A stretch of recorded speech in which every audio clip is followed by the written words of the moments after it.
Bonjour à tous, aujourd'hui je vous retrouve pour une nouvelle vidéo de travail au sol avec Rock. Donc cette fois-ci j'ai décidé de travailler la liberté, donc puisqu'on a un rond de longe depuis quelques temps, j'en ai profité. Donc pour vous expliquer déjà un petit peu, c'était une séance en été, donc c'était pendant la canicule, donc il faisait extrêmement chaud. Et en plus de ça, Rock était pas mal emmerdé par les mouches, tout ça, donc en plus lui qui est head-checking, il a eu pas mal de mal à se concentrer. Donc là déjà, voilà, ça fait même pas 5 minutes qu'on a commencé à travailler qu'il s'est déjà déconnecté. Et il va le refaire pas mal de fois tout au long de la séance et vous allez le voir aussi énormément agiter la tête et ça c'est à cause du head checking et donc des mouches qui étaient là pour embêter. Donc c'est pour ça que j'ai laissé l'icole avec le frontal chasse-mouche pour pas qu'il s'énerve de trop non plus. Donc j'ai commencé un petit peu cette séance de liberté en le faisant marcher à côté de moi en stick to me. Donc pour reprendre comme d'habitude sur des bases, lui présenter un petit peu tout le tour du rond de longe. Pareil, il connaissait pas, c'est la première fois pour lui dans le rond de longe.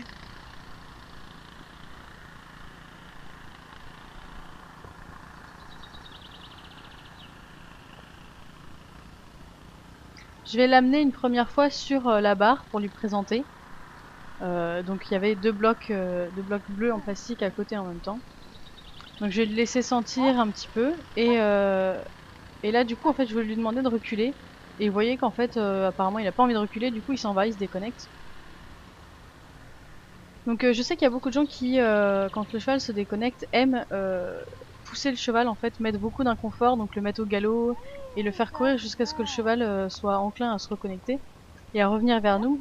J'aime pas vraiment cette technique, voire même pas trop en fait, puisque du coup le cheval a que deux solutions, soit continuer à faire des tours et des tours de galop dans le rond de longe, donc à être en inconfort, soit revenir vers nous pour que l'inconfort cesse.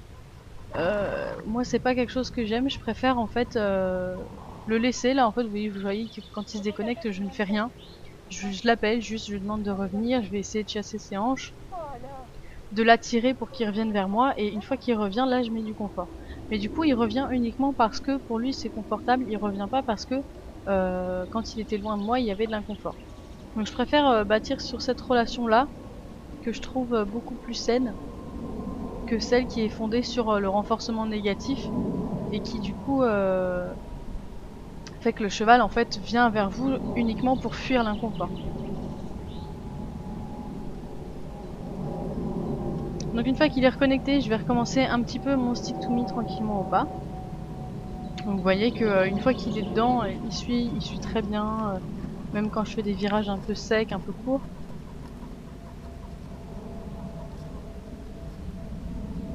Donc je vais le ramener une deuxième fois sur la barre.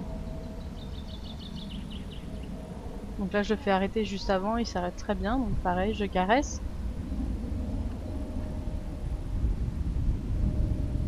Et je vais redemander encore une fois le reculer, et vous voyez que vraiment là le reculer en liberté, en fait, je sais pas si c'est parce qu'il comprend pas la demande ou parce qu'il a vraiment pas envie de reculer, qu'il préfère partir au trot. Mais le résultat est le même, il se déconnecte et il part au trot. Donc j'attends de le récupérer, je le fais revenir vers moi. Et du coup, comme je vois que ça marche pas, qu'il bloque vraiment comme ça, je vais me mettre à son épaule et reculer avec lui pour qu'il comprenne peut-être mieux la demande. Et vous voyez que ça marche puisqu'il a mieux compris et il a reculé. Donc une fois qu'il a assimilé le geste comme ça, je réessaye sur la barre. Donc là, en plus, il était pas très bien en face, donc du coup, pareil, il se redéconnecte. Et là, comme il se fiche un petit peu de moi et que je vois qu'il a envie d'aller courir un petit peu, de se dépenser, je pense qu'il était pas mal énervé par toutes les mouches et tout. Je l'envoie galoper un petit coup pour qu'il se défoule. Et en même temps, ça me permet de voir un petit peu quelque chose que je voulais voir depuis pas mal de temps, comment il se met au galop dans un rond de longe, donc dans un cercle qui est quand même assez étroit, puisque en fait il est absolument pas équilibré, donc je vais le refaire galoper après, vous verrez peut-être mieux maintenant que je vous l'ai dit. Mais en fait, il sait pas prendre un beau départ au galop. Il part d'un très grand trot très rapide. Donc là, il me refait la même. Hein, donc pareil, je vais le refaire galoper un petit coup pour qu'il se calme un peu. Et là, vous voyez qu'en fait, il est vraiment pas bien dans son galop. Enfin, moi, je le trouve vraiment pas équilibré. Je trouve qu'il a pas une belle allure. Et ça se ressent du coup quand on est monté parce que Ben, dès qu'il prend son galop, en fait, il le prend à partir d'un grand trot. Il est obligé d'accélérer à chaque fois parce qu'il n'est pas équilibré. Et en plus de ça, il a énormément de mal à se mettre dans un petit galop confortable. C'est toujours galop à fond les ballons. Et donc, une fois que je l'ai fait un petit peu se dépenser, vous voyez que j'arrête un petit peu de le faire avancer et il finit par revenir vers moi de lui-même. Donc ensuite, je vais reprendre du coup mon travail. Donc là, les deux coups de galop, ça l'a pas mal calmé. Et donc ça va me permettre de reprendre le travail un peu tranquillement.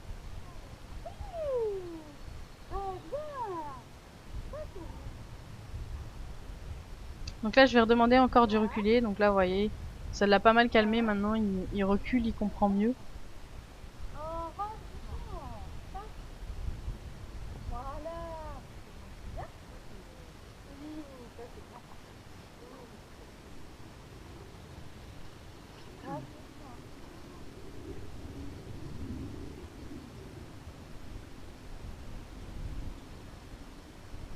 Donc ensuite, je vais repartir encore un peu en stick to me et au pas. Bon, je préviens, du coup, cette vidéo va être un peu plus longue que celle de d'habitude parce que je trouve que les vidéos de liberté sont assez intéressantes à regarder et on apprend pas mal de choses, surtout au niveau des réactions du cheval et de comment moi j'ai pu réagir. Donc je trouve ça assez intéressant à regarder. Du coup, j'ai voulu vous laisser le maximum de la séance pour que vous puissiez tout voir en fait. Et en plus, je vous ai posé la question sur Facebook et vous m'avez tous répondu que vous préfériez voir la séance complète et voir un maximum de choses. Donc c'est ce que j'ai fait. Donc là, je vais commencer à lui demander des déplacements des épaules. Et en fait, je trouve que la méthode que j'ai utilisée est pas forcément la meilleure, voire même j'aurais pas dû demander comme ça en fait. Parce que la façon dont je lui demande, il peut tout à fait le confondre, et d'ailleurs il va le faire, confondre avec la demande d'envoi sur le cercle. Puisque vous voyez que je me positionne exactement pareil, je me mets face à lui, et je montre la direction et ensuite je viens pousser ses épaules avec mon stick. Et c'est exactement comme ça que je demande un départ sur le cercle. Et en plus de ça, vous voyez que la première fois, il a eu du mal à comprendre ce que je lui demandais. Donc la prochaine fois, je ne demanderai pas du tout comme ça. Je me mettrai sur le côté de son épaule et je mettrai de la pression de ce côté-là pour qu'il pousse ses épaules. Mais je ferai pas comme j'ai fait là, puisque vraiment ça l'a embrouillé et il a eu du mal à comprendre.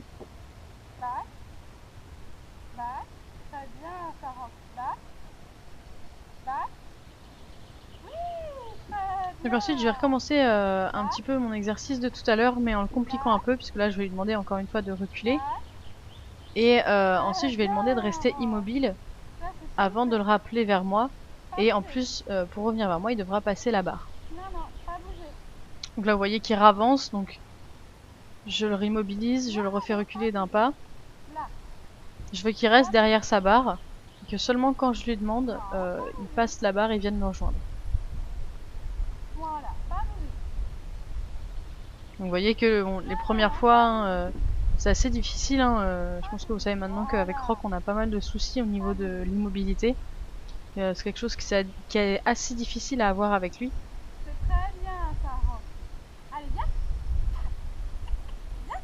Et puis maintenant que je lui demande de revenir, en fait, il hésite. Il est pas sûr d'avoir le droit de venir. Et du coup, il part faire un tour en fait dans le rond de manche. Donc du coup, je me désintéresse complètement de lui. Je vais aller remettre ma barre gentiment, faire comme si j'avais rien vu. Et il revient gentiment vers moi. Et il passe sa barre comme si de rien n'était.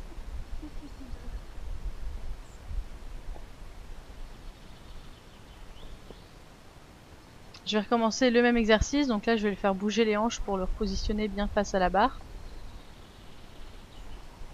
J'essaye d'utiliser un peu les différents exercices pour pas tout simplement faire un tour et le remettre en face de la barre, sinon voilà, c'est pas très marrant, ça fait pas utiliser tous les exercices qu'on connaît. Donc voilà, là j'utilise tout ce qu'il peut connaître comme exercice pour le mettre face à la barre, ce qui rend l'exercice beaucoup plus intéressant.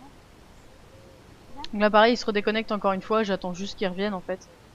Et vous voyez que ça marche très bien en fait, hein. Il revient de lui-même à chaque fois, même au petit trot. Alors je sais pas, cette séance-là, il avait envie de courir. Je pense que vraiment les mouches, les temps l'avaient beaucoup énervé.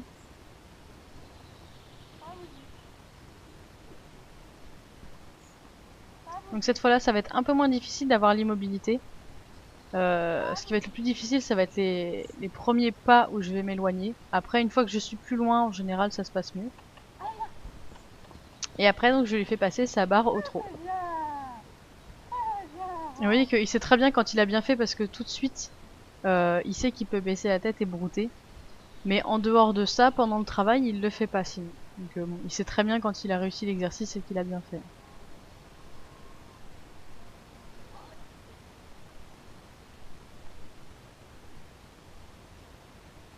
Donc ensuite, je vais reprendre un peu le stick to me. Donc toujours au pas. En plus de ça, vu la chaleur, j'avais pas trop envie non plus de le faire beaucoup courir. Parce qu'il faisait vraiment très très chaud. Mais bon, apparemment, lui, il avait quand même envie de courir.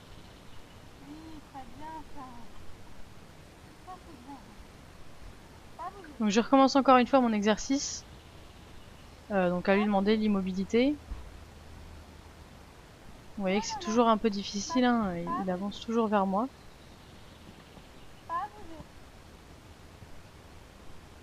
Donc je garde bien ma main en l'air en fait pour qu'il voit bien la différence entre quand il doit rester immobile et quand il doit revenir vers moi.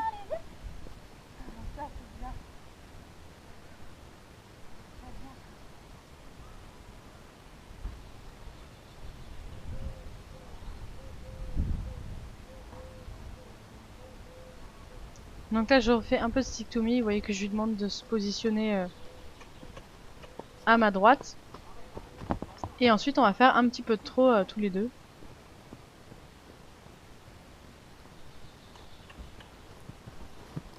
Et là je teste un arrêt assez rapide et bon, ça va très bien, il n'y a pas de souci là-dessus.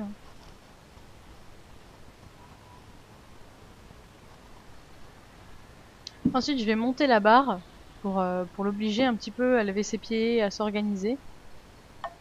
Donc vous voyez que visiblement installer l'obstacle ça l'intéresse pas, donc du coup il s'en va. C'est le genre de choses qui arrive souvent hein, dès qu'on se désintéresse des chevaux. Bah du coup eux ils s'en vont, ils ont plus d'intérêt à rester avec nous puisqu'on s'occupe plus d'eux. Ils voient pas l'intérêt. Mais bon, dès qu'il voit que j'ai fini, il revient vers moi. Du coup je le caresse et on va reprendre le travail.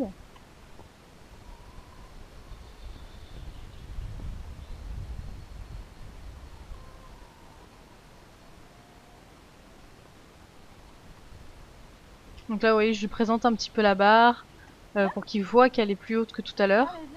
Donc je lui demande de venir. Donc il hésite un petit peu hein, parce que c'est un peu plus haut que tout à l'heure. Ça l'embête peut-être un petit peu aussi de lever ses pieds, donc il réfléchit mais il finit par venir.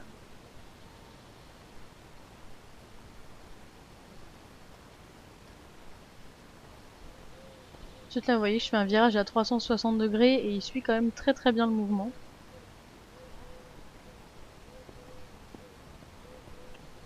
Et tranquillement je vais commencer à l'amener sur sa barre. Vous voyez qu'au début il est pas très à l'aise avec ses pattes, il sait pas trop quoi en faire. Du coup il nous sort un petit peu des choses bizarres. Mais ça viendra avec le travail justement, un travail que je vais continuer à faire pour essayer de l'équilibrer, de le cadencer. Donc là vous voyez à chaque fois en fait qu'il se déconnecte, contrairement à ce que j'ai dit au début, certains font qui est d'envoyer galoper le cheval jusqu'à ce qu'il décide à revenir. Moi j'attends juste en fait, j'attends qu'il revienne de lui-même. Du coup je sais que s'il reste avec moi c'est parce qu'il en a envie et pas parce que il y a plus d'inconfort. Donc là vous voyez du coup je lui demande d'envoyer sur le cercle et du coup en fait il s'éloigne pas parce qu'il confond avec ce que je lui ai demandé plus tôt qui était de juste pousser les épaules.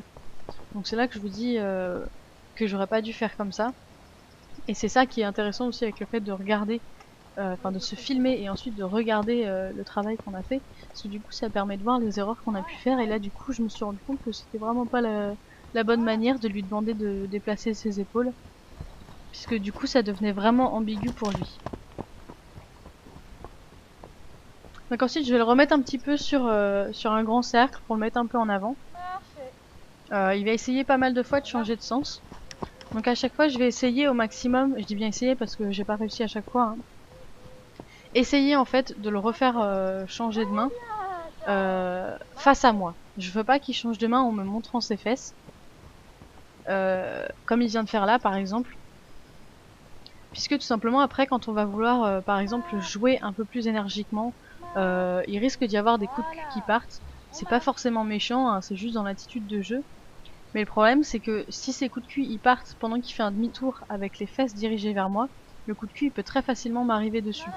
Donc c'est pour ça que j'essaie de lui apprendre que à chaque fois qu'il veut changer de sens, c'est face à moi. Parce que comme ça, s'il y a un coup de cul qui part, il part pas vers moi et moi j'ai aucun risque de me prendre un coup de pied.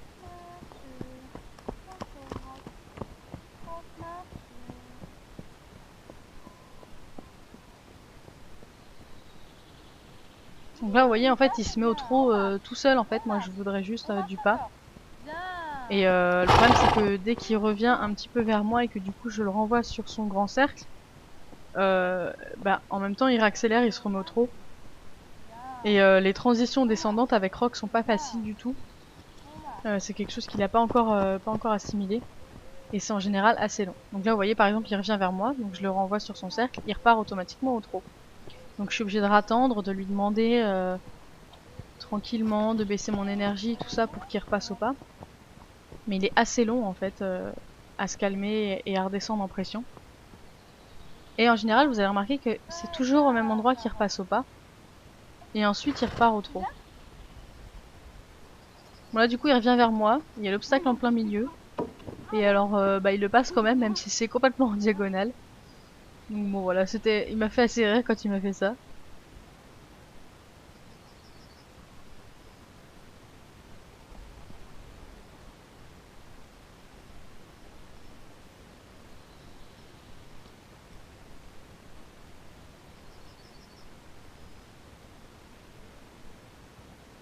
Donc là, je vais leur demander de partir sur un cercle. Bon. Là, vous voyez que, comparé à la dernière vidéo avec Balto, où j'ai pu faire des cercles entre moi et la clôture, là, j'ai l'impression que ça lui a plus posé problème, puisqu'il est parti de l'autre côté, en fait. Moi, je lui ai demandé un cercle qu'il aille vers la droite, et il est parti vers la gauche. Parce que justement, je pense qu'il y avait plus de place, donc ça faisait moins un passage étroit.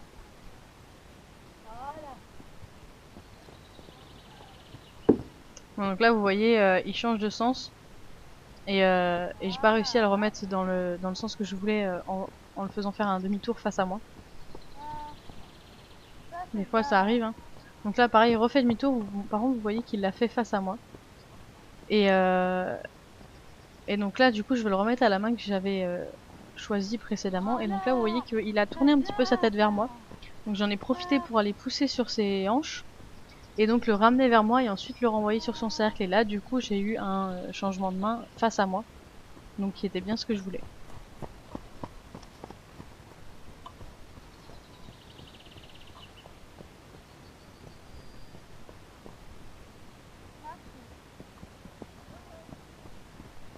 On voit vraiment là qu'il en sensait pas mal ce jour-là, c'était vraiment une catastrophe pour lui. Hein.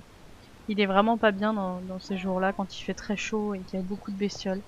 Et là, il y en avait vraiment énormément, même moi je me suis fait piquer par des temps à travers le pantalon et tout, c'est vraiment une horreur. Donc il a vraiment été super sympa de quand même rester coopératif et de bien travailler.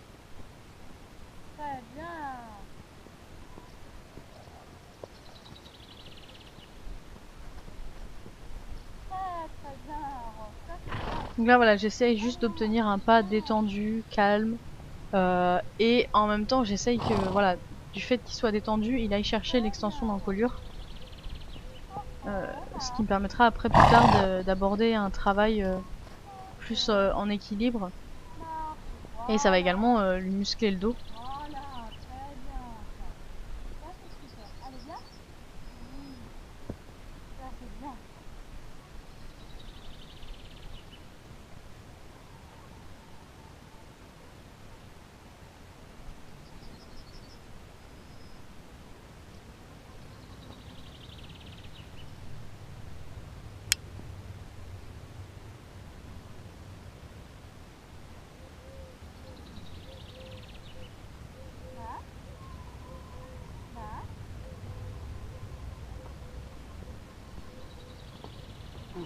Mais du coup en fait je lui ai demandé à reculer et il est parti sur le côté et du coup il est passé sur la barre sans que je lui demande. Donc après du coup il repart sur son cercle au trot. Donc, du coup j'attends juste en fait qu'il se décide à revenir. Vous voyez que je pousse vraiment pas du tout. Et là en fait je décide de simplement l'ignorer. Je fais comme si je m'intéressais plus à lui. Et là vous voyez que du coup hop il se décide à revenir. Et pile quand il revient, en fait je le récupère pendant qu'il revient pour le faire passer sur la barre. Donc du coup je l'ai un peu récupéré au vol, c'était un petit peu exceptionnel.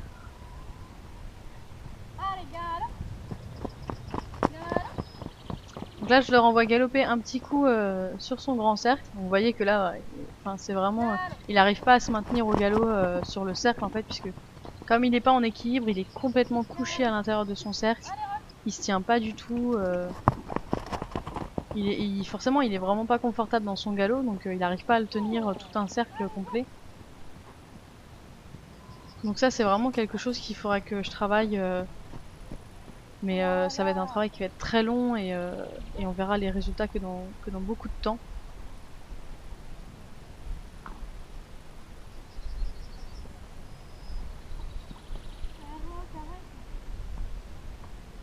Donc là, en fait, vous voyez que je me suis fait embêter par une mouche ou un temps et du coup, je l'ai chassé hein, tout bêtement. Et comme du coup, je me suis déconnectée de Rock pour chasser cette mouche, bah, il est parti aussi. Donc du coup, après, j'attends encore hein, pour qu'il revienne vers moi. Je vais venir sauter le petit obstacle. Vous voyez que ça commence à un peu mieux s'organiser, surtout au niveau des postérieurs.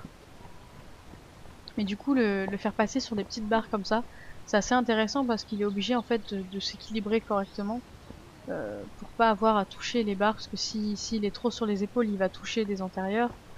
Et s'il traîne les pieds, les postérieurs, il va toucher pareil avec les postérieurs. Donc il est obligé de se mettre un petit peu correctement dans son équilibre pour bien passer la barre. Et là en fait il m'avait juste fatigué à tout le temps se déconnecter pour aller courir alors qu'il faisait vraiment très très chaud. Donc je vais juste m'asseoir sur le plot et en fait il revient tout seul. Qu'est-ce qui va pas? Hein? Viens.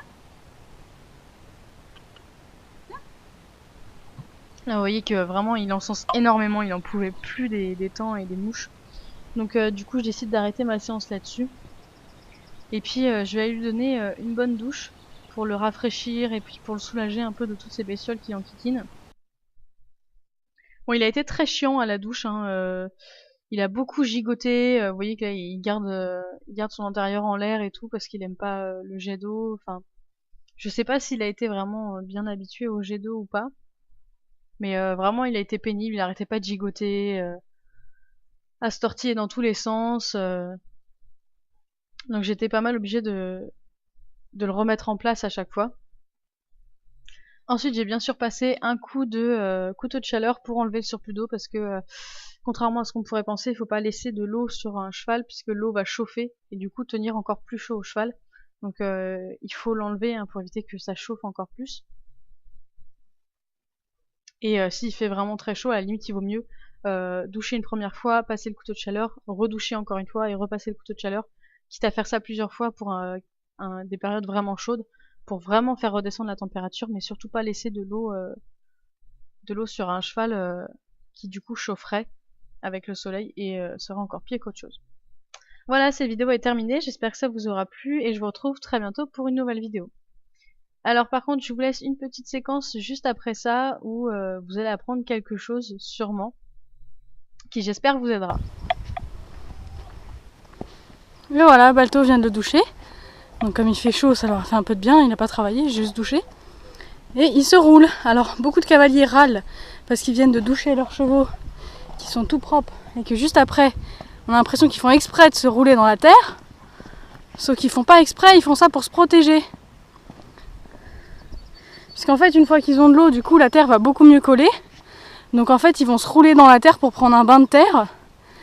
Et avoir une espèce de plaque un peu de poussière et de boue qui va les protéger des bestioles. Donc voilà, donc c'est pas pour vous emmerder qu'ils se roulent après la douche, hein. C'est pour se protéger.